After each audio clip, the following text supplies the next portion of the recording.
Good morning and welcome to First Sip by Draft for Upside. I am Brewery Mark, and joining me this morning is Chris Emerick. How's it going, sir? It's going good. It's going good. I've got a new mic here, courtesy of my sponsor, who will go unnamed, um, because it's only a $25 headset. But we're making moves here. That's right, we upgrade slowly. Yeah, well, we're all getting rich today with the picks that we've got put together. I've got a good feeling. Love's in the air. And cash is going to be in our pockets as of probably about 2, 3 a.m. So I'm excited. Crossing my fingers. I could use a big score. Absolutely. We all could. We all could. 100K or bust for me. Wow. All Uh, right. I mean, literally. No, it's an expensive headset. Um, so hey, let's do a little recap of the PGA kind of surprises that we saw in terms of ownership, just really briefly on some of the guys that we talked about last night, and kind of the misses and where we wish we had a little bit more ownership. What kind of lineup did you end up with? I ended up doing a pretty balanced lineup. Um, so it was a lot of mid range folks. So Paul Casey, Fleetwood, Hadwin, Laird, Adam Scott, Cameron Smith is my main lineup. And that looks pretty chalky from the looks of it. As a matter of fact, looks like Adam Hadwin is the second highest owned um, overall. I mean, this is the smaller tournaments have a little bit different ownership overall than like some of the larger tournaments, but Adam Hadwin is 31% in the $1,500 entry. Only Keegan Bradley coming in at 33 is higher. Um, so hey, you know what? If your ownership percentage in that 1,500 is better than it is in the $10, I think you did something right there. Yeah, and it's a good lineup for cash. So even with the chalk, a lot of these 50-50s, if everybody makes a cut, it should make some money. Yeah, I mean, usually if you can get 5 out of 6, you're probably gonna, go ahead and clean up in those 50-50s and one-on-ones and whatnot. But rounding it out, the one guy that's up here that I don't think we talked about yesterday, uh, Tyrell Hatton. I don't remember talking about him, but he has some major ownership in the 1,500. We're talking 26%, the fourth highest owned guy, only 8% in the $10. So, when you look at some of these ownership percentages, when the guys are playing the $1,500, they're putting in a tremendous amount of research. And so when something like this pops up, it's always good to retrospectively go back and kind of try and figure out what they saw and what we obviously didn't talk about because the rest of it looks pretty par for the course. What we talked about, the top 20 has Becky, Fleetwood, RCB, Xander Shuffles. I don't see Kevin Na up there, so hey, people are just they're burning money, but what can I Kevin, say? yeah. Kevin, yeah, nah. That's and Roy McIlroy only a 10%. So I think we talked about him yesterday and thinking he was going to be a 20%. I guess that's kind of a miss. And John Rahm down there at 10% too. I think with Lishman and Champ, I think those are a couple guys that if you have them, you got to feel good about the ownership percentage that you have at Yeah, it least. looks like Kevin Na came in at just under or just over 5%. I have him at like 5.47 in the big tourney. Yeah, and you know what? Probably because he hasn't played a lot this year. He's been hurt, but he's going to come out. He's going to win this tournament, and you guys are going to see. He finished. Dating back to 2011, he has three top five finishes here: a two, four, and a three. So, yeah, he likes this course, and we've talked about this course being one of those courses that if you like it, and you play well. So, I don't know. We'll see. Just keep that in mind when you're doing, your just your weekend lineups if you get into that. Yeah, I was So, surprised too. Phil, with his recent run of good play, is only 8% owned. My pick for the tournament, Martin Laird, is only 8% owned. So that's good. well, here's the crazier thing. Not only is Phil only 8% owned in the $10, he has 0% ownership in the 1,500. Wow. Yeah, so. Who knows? Maybe they, sometimes you want to get off the train before it derails. You want to be on the train before it starts, so you get the good seat, but you want to get off before it Yeah, crashes. So, exactly. well, hey, let's roll into some basketball because it's real quick, and I want to go ahead and give you as much time as possible for the NHL because we are looking at an 11 game NHL slate. Basketball's kind of winding down. All-Star breaks coming up. We do have the All-Star game this weekend. We have the Rising Stars tomorrow, and then we also have the Slam Dunk Taco Bell 3-point challenge and skills challenge on Saturday. So, I'm going to be tuning into that. There's probably some And good prop bets or monkey knife fight that you can play on that stuff too.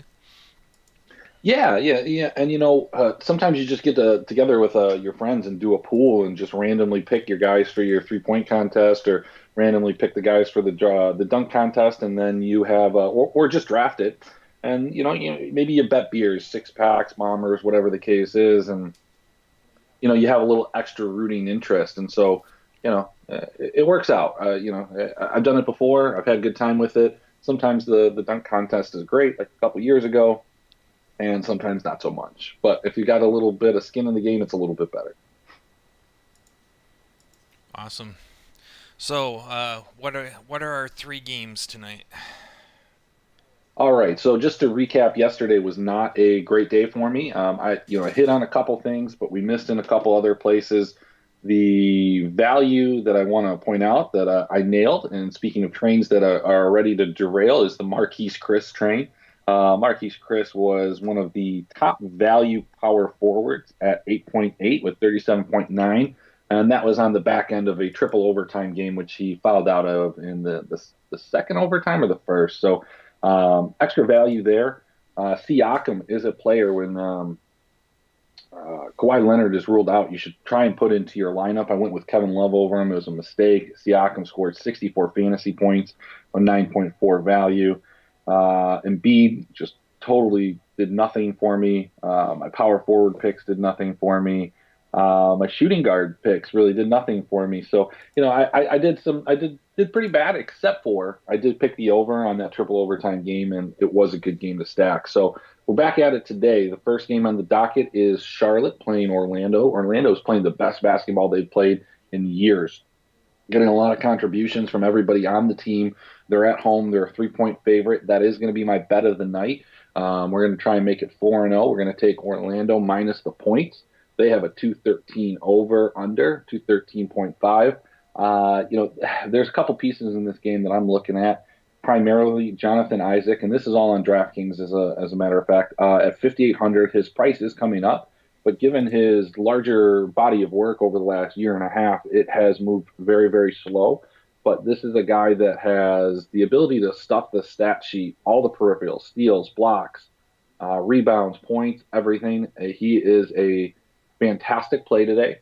So is Nikolai Vucevic. He's just a little bit expensive for me. So I'm not sure that I'm going to put him into my center position. Although if he found my way, or found his way into a lineup, I'm not going to feel bad about that. He just isn't the guy that I'm prioritizing in that position. I've got somebody that we'll talk about a little bit later that I like. On the Charlotte side of the ball, really like Kemba Walker. If this game is going to be close, like Vegas thinks it's going to be, that's going to be on the back of Kemba Walker, who has been smashing his value on DraftKings. He's 9-2. And if you look at his recent game logs, his value is 7.669, 5.9, 5.9, and 6.6. So, he's putting the numbers in. He's their primary scorer. The only other guy that I'd really look at as a non value piece would be maybe Jeremy Lamb. And then if Tony Parker is ruled out, I think Shelvin Mack has some interesting value as a really low punt play, as a point guard that's going to play the backup minutes. We're not sure if he will, but in a large scale GPP, that's the type of guy that if he goes off for 30 or 40 points, could be the difference of 10xing and 3xing. So we'll keep an eye on that. DJ Augustine is also interesting. Now, if we go into the Knicks and Atlanta, I've got one play here that I'm really high on. Looks like the projections are loving him, but all the ownerships that I'm looking at doesn't necessarily have him that high. I think that will probably change, but it's Mitchell Robinson. Playing backup center minutes at 4,100. Last 5 games, 7.8 value, 6 value, 7.167, and last night 11. This is in mid 20s minutes, but the big thing with this guy is just like Jonathan Isaac, he can get some of those peripheral stats. Last night he had 2 steals and 4 blocks. On DraftKings, that's good for an extra 12 points. That puts you halfway there. He kind of capped that off with 14 points and 13 rebounds. You're playing a team that gives up a lot of steals, gives up a lot of blocks in the Atlanta Hawks, plays at a really fast pace, and overall is the worst defensive team in the NBA. Now, that's not to say that the Knicks are very good, though. I think they're losers of just an enormous amount of games in a row. I want to say, did they win last night? I think it was at like a 7. Okay. Yeah, I think it's like 17 games. So safe bet, maybe Orlando, or not just Orlando, but Atlanta on the money line. They're giving up 8.5 points, so Vegas is feeling that. Some of the prices on those Atlanta guys are a little bit inflated. I'm not really looking at Trae Young. Only interest that I have, I guess, is in the bigs, John Collins, Dwayne Dedman, Alex Len. But you're gonna have to get it right. So any one of those guys or two of them could go off. All three of them won't. The last game on the docket is Oklahoma City and the New Orleans Pelicans. This is an interesting game. The Pelicans almost look like they quit against Orlando, and we've got quite a bit of season left, and it looks like they mailed it in after the whole Anthony Davis requesting to be traded, not being traded. The publicity around it just has put this team in turmoil. One of the guys that I will go back to, who I think is going to have lower ownership than he should, is Kenrich Williams. If you remember, I recommended him a couple days ago. He dudded after a series of 7 straight games, destroying value. But when we look at it, why did he fail? And I just think it's the team scored 88 points, was down 20 early, because this guy still played 31 minutes. He took 7 shots, and he had normally been taking 10. He went 1 for 7 on those, as opposed to 4 of 10, 6 of 10, 4 of 9. So just a bad day shooting. And as a result of his team not doing very well, he didn't get any assists. And, obviously his points were down. So at 40, let's see, I think he's at 5,400, 4,900. Oh, no, I'm sorry. 5,400, yes. 5,400, I think he's still a good value. I think he's worthwhile to play, and I think he has an opportunity to crush. That being said, wouldn't be surprised if he does again. So he's a pretty volatile player. We don't have enough data on him as a whole to see how he's going to bounce back from these scenarios. And then lastly, on the Oklahoma City side of things, look, you're doing something wrong if you're not playing Paul George. You're doing something wrong if you're not playing Russell Westbrook. I think those guys are going to be super, super chalky, but for good reason. I think the last 17 games, Westbrook, or I think he's had 10 triple doubles in a row.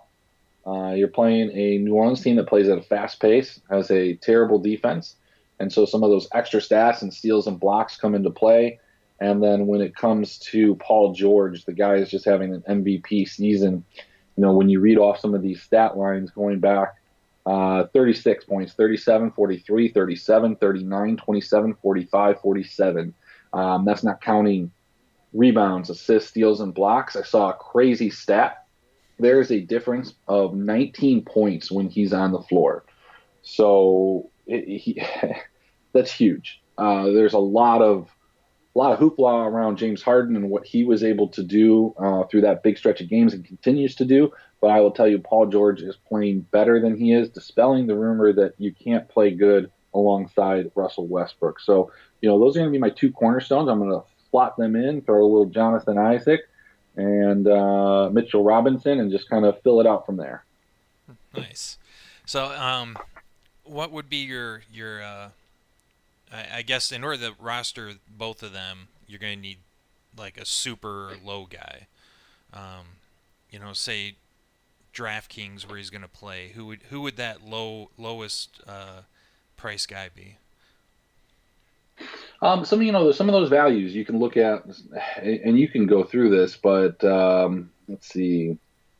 I wouldn't mind taking a shot on maybe like a Luke Cornett, a Vince Carter, let's see, a Wes Iwundu, Isaac Briscoe, Mario Hezonja, anybody under 4,000. Just take a look at them.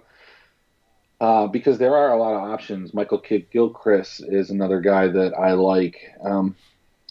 It's just hard to pinpoint some of these guys on a consistent basis. The thing that I look for in those picks is guys that have the upside to hit 30 points.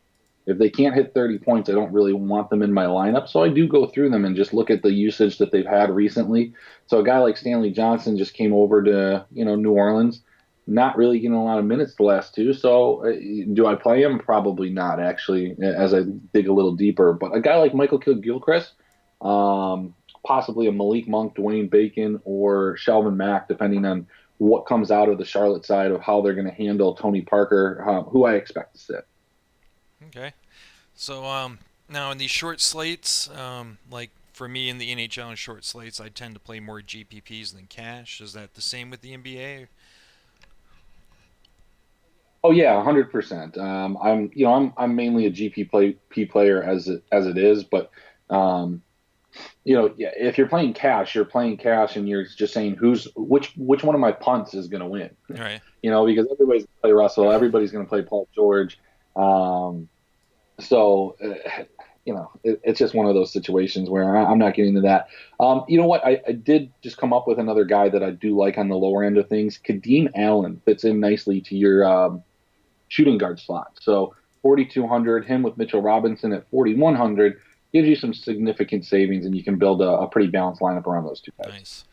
All right, you're listening to First Sit by Draft for Upside. We're on Monday through Friday at 11:30 a.m. And Draft for Upside, our 2-hour show, is on Wednesday nights from 7 to 9. And we're on the Legends Sports Network at LennyMelnickFantasySports.com. All right, you ready to roll into some hockey? Yeah, hit me with it. All right. So a little note on yesterday was just a 2-game slate. I went ahead and threw in a lineup. Late yesterday, Anaheim announced they put all their goalies on IR and started a rookie. So, so I'm like, okay, let's play all Vancouver. Well, it turns out that rookie stood on his head and pitched a shutout. And hey, Mark, can you send out your goalie picks so we can put them on the full fade list? Yeah, yeah, yeah, yeah. Fade all my goalie picks. Man, All right, so today we have an 11-game slate. Lots of great matchups out there. If you're a hockey fan, tonight is the night to be watching games all over the place. Um, some of my favorite matchups today are the Capitals at the Sharks. That's the late game. You have Toronto at Vegas. The Islanders at Columbus. That game's going to be fun. Calgary at Florida, and Ottawa at Detroit. These are the games I'm targeting my DFS plays out of. Well, and let's roll into the bad news first, which is goalies. So a little odd slate tonight. All the favored teams are on the road for the most part. So I usually lean towards home goalies, but tonight there's a couple of really nice ones that are on the road. Um, I really like Jacob Markstrom from Vancouver playing at the Kings. A couple of home goalies to look at are Cam Ward for Chicago. They're playing against New Jersey, who doesn't put a lot of goals up. And Martin Jones against Washington. I see San Jose winning this game, so that's a good one to play if you're looking for just a winning goalie. But with that said, my picks for tonight, if you're playing cash, I'm going to take David Rittich from Calgary. They're playing at Florida. Florida's kind of falling off a little bit. They do put a lot of shots on goal, but they're not scoring a ton. And Calgary is just super hot right now. They should roll this game. And if anybody's been watching St. Louis out there, they are on a super hot streak. So play Jordan Binnington in GPPs, and he's also one of the cheaper goalies at 7,800 on DraftKings. So they're at Arizona. I know Arizona's been playing a little bit better, but I don't see with St. Louis the way they're playing. I think that's a great GPP pick. So for you, Chris, just fade those two and you'll be okay. Yep, I'm writing it down. I'm going to get all the you said the visiting goalies, so I'm going home goalies only this Yeah, there you tonight. go. All right, so really quick here, we'll run through this. We only have about 6 minutes left. Um, I'm just going to give you some of my favorite picks for the night. I'm not going to go into details on all the games. Most of these picks come out of those games I mentioned earlier. For centers on the high end, I really like Dylan Larkin. He's going to be in the majority of my lineups. Ottawa is giving up the most points the centers in the league right now, and Dylan Larkin's just Mr. Consistency. He's one of the few bright spots on Detroit. I like Jonathan Tavares from Toronto. Vegas is just their defenses look like crap since the All Star break. They were never that good this season, but it's been even worse the last couple of weeks. And then Sean Monahan from Calgary, he's just been Mr. Consistency, scoring like crazy, and plays on probably the top line in the league right now. In the mid range, I really like Thomas Hurdle again. I told you to play him a couple days ago, and he put up several points. Tonight, he's got Washington, one of the worst defenses in the league. And then, if you need to save some money at center, go with Bo Horvat from Vancouver at LA. LA looks like they've just given up on the season. And Dylan Strome from Chicago. They have New Jersey coming to town. They're playing at home. They're on a hot streak. And Dylan Strome is on the power play, so he should be really good. Pretty much guaranteed to get a point tonight against New Jersey. Okay. Into the wingers. Um, Going with that Dylan Strome kind of thought pattern with New Jersey is Patrick Kane. He's probably the hottest winger right now outside of Calgary. He's just lighting it up like crazy. I love the matchup with New Jersey. Johnny Gaudreau again, Calgary against Florida. That line should produce a ton of points. And Tarasenko from St. Louis against Arizona. Now Arizona does have kind of a tough defense, but St. Louis is just playing so well right now. Um, so if you can squeeze them in, I prefer Kane on the high end or Goudreau, but if you need to, you can play Tarasenko or mix them into your lineups. In the mid range, I'm targeting that San Jose game again. I love playing the late games. You want to play either Vander Kane or Joe Pavelski. They're both lighting it up right now, and they get Washington, who I already said is a terrible defense. And then Matthew Tkachuk is the third of that Calgary line, and he gives you a little salary break, so you can put him in instead of Goudreau or Monahan if you need to save a little salary but still want exposure to that line. And then on the value side, I really like Gus Nyquist from Detroit going up against Ottawa. Again, Ottawa's just not a good defensive team. They're not really playing for anything right now. This is in Detroit. They should be able to score on them. And Braden Shem from St. Louis, you can match him up with Tarasenko. He's always good for an assist. Whew, all right. We're running through this. I love these big slates. Any questions so far, Chris? Yeah, I mean, if I'm starting a lineup, and I don't know how you feel about this because I don't really know, who they're going up against, but I'm starting with Kucherov. Guy's been on fire. Most completed passes in the slot. I saw a stat on Twitter.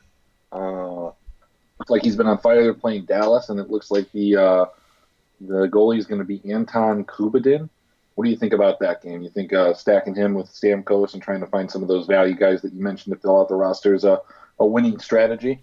Absolutely. Yeah, that's a really good game to target too. My only problem with Tampa Bay right now is that they're super high salary, but as you mentioned, you can get some value by pairing him with Stamkos instead of trying to squeeze in too many people. Sure, sure. Okay. But yeah, Tampa Bay, they're the hottest team. They're running away with the league. They're always going to put up points.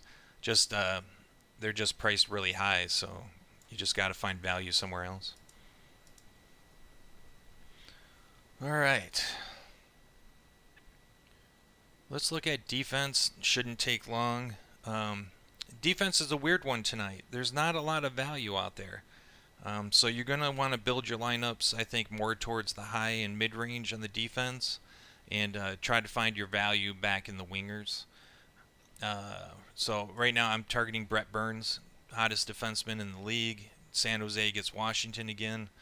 And I like Morgan Riley also. Um, and then in the mid range, Gustafson from Chicago against New Jersey. I love this Chicago New Jersey matchup. And PK Subban, Nashville against Montreal. He's playing really well right now. Montreal isn't that great against offensive defensemen, so look for him to get an assist and a goal. And then the one value play I found that I'm willing to take a flyer on is Peryanko from St. Louis playing against Arizona. Otherwise, I would stay up. He's the only one I found in the low end of the defense that I like. Because I don't I want to pay up for my defense and goalie this tonight. A lot of high end goalies playing tonight, so I'm gonna throw one out there. Actually, I know we're running real short on time. I don't think we have somebody coming up after us though. Is John Merrill on Vegas? Been playing somewhere between 15 to 20 minutes a game. 4.5 points last game. 5.5 the game before that. 0.5, 2.52, 0.53, and he's had some other really good games. He's not going to be playing, I think, on a power play. He's on the third line, but he has been productive at 3,100. There's a value saver there. So look into that. yep. Alex Yaga on Vancouver is also kind of produced at 3,100 in a short stint. So, if you're looking for some cheap value to fill out those lineups, those might be guys that you can kind of take a look into. Otherwise, I agree. There's not much down there. Yeah, exactly. And if you can, like you said, they're not on the power play, but you want to try and target someone who's on at least one of the power play units at that price, um, so they get a little bit of exposure. But yeah, that's about it. All right, so yeah, we're a little behind. We got to get out of here. Thanks for joining me again, Chris. I appreciate it. And All right. Well, see you tomorrow, all man. right, we're First Sip by Draft for Upside on the Legend Sports Network. Thank you for joining us, and we'll see you tomorrow morning.